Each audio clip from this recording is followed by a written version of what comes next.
Hello बच्चों, let's read this question. The question says A curved rectangular bar forms a register. The curved sides are concentric circular arcs. If rho is the resistivity of the material of bar, L naught is the length of the inner arc and radius R naught. R naught plus B is the radius of the outer arc and A is the width of the bar. The electric resistance of the bar across its rectangular ends is option first rho L naught by A R naught, option second rho L naught by A R naught ln 1 plus B by R naught, option third 2 rho L by A R naught ln 1 plus B by R naught, option fourth none of these. तो इस question के अंदर हमें दे रखा है कि एक rectangular बार है हमारे पास जो एक रजिस्टर की तरह वर्क कर रही है. इसकी कर्व्ड साइड्स जो हैं हमारे पास वो कंसेंट्रिक हैं, सर्कुलर आर्क के रूप में. रो यदि रेजिस्टिविटी है हमारे पास, लेंथ क्या है इनर आर्क की वो है हमारे पास L nought, radius inner arc की है आर नोट, आउटर आर्क के लिए रेडियस की वैल्यू है आर नोट प्लस बी, और इस आर जो विड्थ है बार की वो हमारे पास कितनी है ए. तो हमें रेक्टेंगुलर एंड्स के अक्रॉस क्या फाइंड आउट करना है, इलेक्ट्रिकल रेजिस्टेंस फाइंड आउट करना है. तो बात करते हैं की कंसेप्ट की. की कंसेप्ट की यदि बात की जाए तो की कंसेप्ट हमारे पास क्या होगा. सबसे पहले तो हम की कंसेप्ट के रूप में ये देखेंगे कि जो हमारे पास रेजिस्टेंस होता है उसका फॉर्मूला क्या रहेगा किसी कंडक्टर के लिए. यदि मैं मान लेता हूं कि ये मेरे पास कोई कंडक्टर है, ये मेरे पास क्या है कोई कंडक्टर है जिसका क्रॉस सेक्शन एरिया मेरे पास ए है, और एल इसकी क्या है लेंथ है, और रो इसकी क्या है रेजिस्टिविटी. तो यहाँ पे जो रेजिस्टेंस का फॉर्मूला होगा आर, ये किसके इक्वल होगा, R is equal to rho L by A. Rho हमारे पास क्या है रेजिस्टिविटी है, L is the length of the wire and A is the cross section area. एक तो हमारा ये की कंसेप्ट रहेगा इसके लिए. सेकंड की कंसेप्ट हमारे पास क्या होगा, हमें जस्ट थोड़ी सी वैल्यू जिसकी या डायग्राम इसका डायग्रामेटिक व्यू जो है वो थोड़ा सा समझना होगा, उसके बाद में ये क्वेश्चन हमारे लिए ईजी हो जाएगा.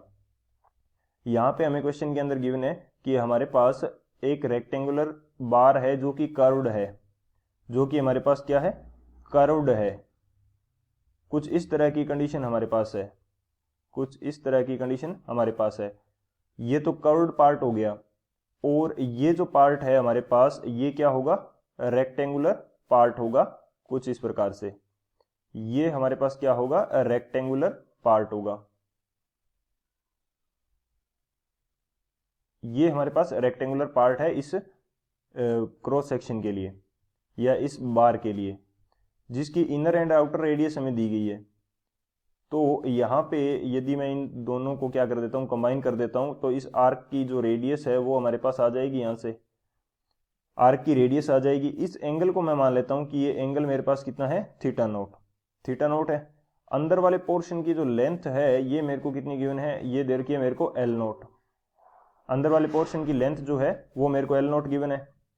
तो यहां से थीटा नोट की वैल्यू क्या होगी, थीटा नोट की वैल्यू होगी लेंथ ऑफ आर्क यानी कि L naught by radius. Radius कितनी है अंदर वाले पार्ट की, अंदर वाले पार्ट की रेडियस मेरे पास क्वेश्चन के अंदर गिवन है आर नोट. कितनी गिवन है, ये है मेरे पास आर नोट,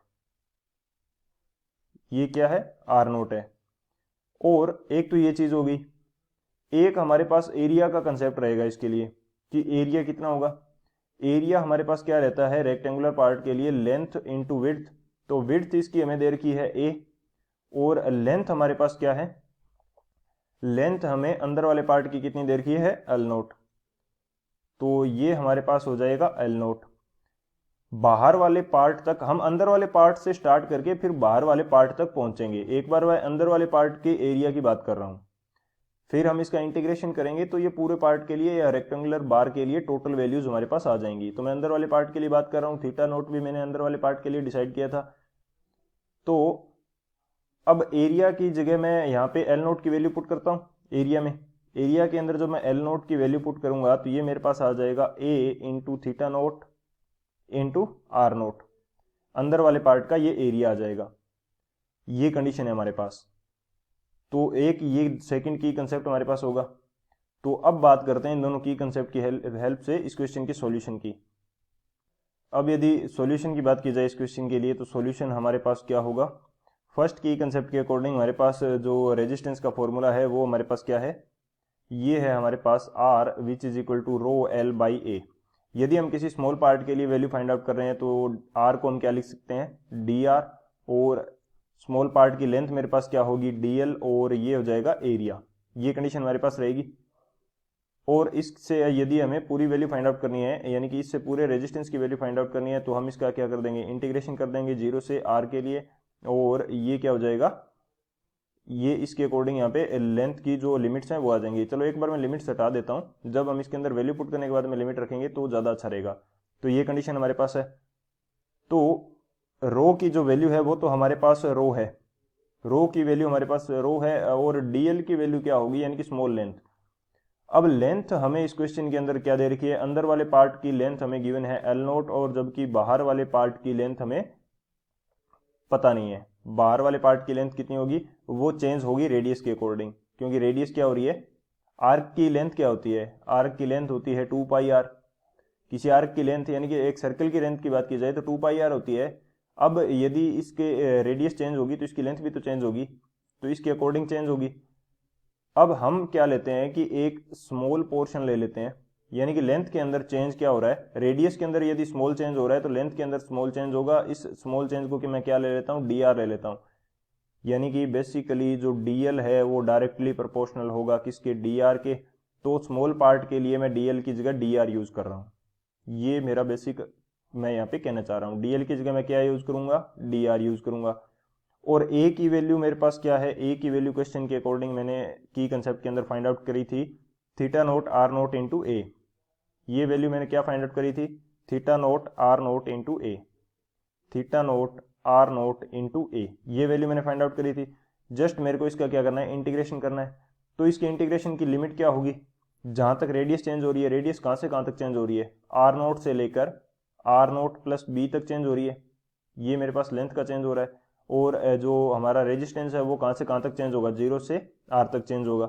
अब जस्ट मेरे को इसके अंदर जब मैं डी आर का इंटीग्रेशन करूंगा, ये तो मेरे पास आर आ जाएगा, और इधर वाले पोर्शन में से जो चीजें कांस्टेंट है उनको मैं बाहर ले आता हूँ। कांस्टेंट है मेरे पास रेजिस्टिविटी, थीटा नोट की वैल्यू मेरे पास क्या है, कांस्टेंट है, और उसके बाद में जो विड्थ है ए वो भी मेरे पास कांस्टेंट है। बचेगा क्या हमारे पास, D R by R nought, D R by R nought हमारे पास बच जाएगा, D R by R nought. और इसका हमें करना होगा इंटीग्रेशन कहाँ से कहाँ तक, आर नोट से आर नोट प्लस बी तक। तो जब ये इंटीग्रेशन मैं करूंगा तो मेरे पास जो वैल्यू आएगी वो क्या आ जाएगी, rho theta note into A, ये तो मेरे पास क्या है, कांस्टेंट है। और D R by R naught का जब मैं इंटीग्रेशन करूंगा तो ये आएगा एल एन आर नोट, और इसकी अपर लिमिट क्या होगी, आर नोट प्लस बी, और लोअर लिमिट होगी आर नोट। अब हमें जस्ट इसके अंदर वैल्यूज पुट करनी है, upper limit minus lower limit करना है। तो ये हमारे पास क्या आएगा, rho by theta note into A, और यहाँ पे हमारे पास आ जाएगा L N R note plus B by R naught. ये वैल्यू हमारे पास आ जाएगी, क्योंकि L N M minus N का फॉर्मूला होगा, यानी कि L N M minus L N N. तो ये वैल्यू हमारे पास क्या आती है, L N M by N. तो ये फॉर्मूला अप्लाई करेंगे तो हमारे पास R note plus B by R nought की वैल्यू आ जाएगी। अब मैं क्या करता हूँ कि यहाँ पे मेरे पास थीटा नोट है, थीटा नोट की वैल्यू इसके अंदर पुट कर देता हूँ। तो थीटा नोट की वैल्यू मेरे पास क्या थी, थीटा नोट की वैल्यू मेरे पास थी L naught by R naught. ये मेरे पास कितनी थी, L naught by R naught. तो मेरे पास रेजिस्टेंस जो है वो क्या निकल के आएगा, ये आ जाएगा rho R nought L nought into A into L N R note plus B. R note plus B का इसके अंदर मैं यदि डिवाइड कर दूं तो ये मेरे पास क्या आएगा, 1 plus B by R naught. ये वैल्यू मेरे पास आएगी रेजिस्टेंस के लिए। तो चेक कर लेते हैं कि कौन सा ऑप्शन हमारे पास करेक्ट आ रहा है।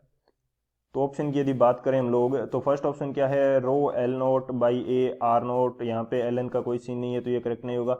सेकेंड हमारा क्या कह रहा है, rho L naught by A R nought. हमारे पास आर नोट ऊपर आ रहा है तो ये भी इनकरेक्ट है। थर्ड भी हमारा इनकरेक्ट होगा क्योंकि आर नोट ऊपर आ रहा है। तो कौन सा ऑप्शन करेक्ट हो जाएगा हमारे पास इस क्वेश्चन के लिए, जो ऑप्शन डी है नन ऑफ दीज, वो हमारा करेक्ट हो जाएगा। So option D is the final answer. I hope you understood it well. Best of luck. Thank you.